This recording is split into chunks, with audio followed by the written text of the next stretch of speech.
সীমান্তে যখন সংঘর্ষ বিরতি তখন পরিস্থিতি পর্যালোচনায় জরুরি বৈঠকে বসেছেন প্রধানমন্ত্রী নরেন্দ্র মোদী। আর প্রধানমন্ত্রীর সঙ্গে বৈঠকে রয়েছেন বিদেশমন্ত্রী এস জয়শঙ্কর। বৈঠকে হাজির প্রতিরক্ষা মন্ত্রী রাজনাথ সিং। প্রধানমন্ত্রীর সঙ্গে বৈঠক তিন বাহিনীর প্রধানেরও। বৈঠকে হাজির রয়েছেন chief of defence staff Anil Chauhan. জরুরি বৈঠক প্রধানমন্ত্রীর একেবারে উচ্চ পর্যায়ের বৈঠক, যে বৈঠকে রয়েছেন বিদেশমন্ত্রী এস জয়শঙ্কর, প্রতিরক্ষা মন্ত্রী রাজনাথ সিং, তিন বাহিনীর প্রধান রয়েছে এবং হাজির রয়েছেন chief of defence staff Anil Chauhan. সরাসরি আপনাদের নিউজ রুমে নিয়ে যাব। আমাদের প্রতিনিধি রাজস্বী দত্তগুপ্ত রয়েছেন আমাদের সঙ্গে। রাজস্বী, সংঘর্ষ বিরতির ঘোষণা তার ঠিক 3 ঘন্টার মধ্যে আমরা দেখলাম সংঘর্ষ বিরতি লঙ্ঘন করলো পাকিস্তান। আর এই আবহের মধ্যে আগামীকাল ভারত পাক ডিজিএমও বৈঠক রয়েছে। একদমই তাই, ভারত পাক ডিজিএমও বৈঠক রয়েছে। মানে দুজনের মধ্যে কথা হবে আগামীকাল দুপুর 12টার সময়।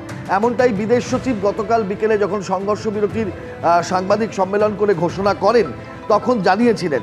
এবং যেটা বিষয়, আজকেও দফায় দফায় প্রধানমন্ত্রীর বাসভবনে বৈঠক চলছে, যেখানে চিফ অফ ডিফেন্স স্টাফ অর্থাৎ নৌবাহিনী, বিমান বাহিনী এবং সেনাবাহিনীর 3 প্রধান এবং তাদের ওপরে যিনি chief of defence staff Anil Chauhan তিনি আছেন, জাতীয় নিরাপত্তা উপদেষ্টা অজিত দোভাল আছেন, প্রতিরক্ষা মন্ত্রী আছেন, বিদেশ সচিব আছেন।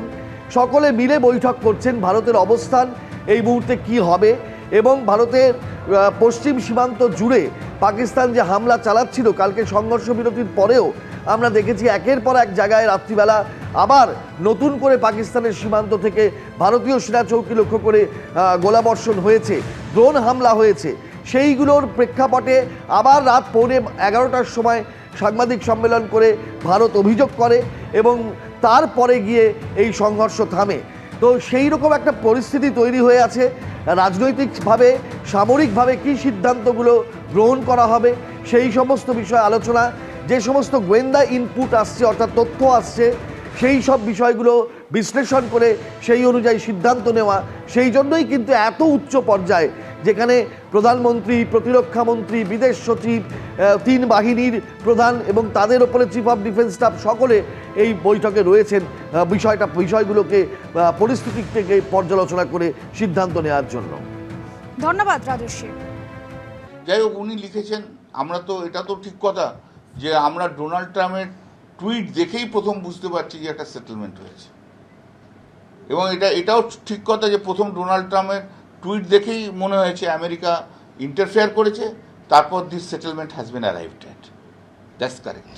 তার পরবর্তীকালে বিদেশ সচিব বলেছে, কিন্তু ডোনাল্ড ট্রাম্পের একটা রোল রয়েছে। আমি বিশেষ কমেন্ট এই মুহূর্তে এগুলো করবো না। আমার একটা জিনিস মনে হয়েছে, the towering personality in politics like Indira Gandhi, Pandit Jawaharlal Nehru, Lal Bahadur Shastri, even Atal Bihari Vajpayee, সেই towering personality we are missing. এরা দেশের নায়ক হতে চেয়েছিল, এরা দেশ নেতা হতে চেয়েছিল, এরা দেশকে অগ্রাধিকার দিয়েছিল, এরা কেউ বিশ্বগুরু হতে চায়নি। তাই দেশকে যারা করেছে দেশের জন্য, তাদের কাছে I am really remembering this towering personality of our ex-prime ministers.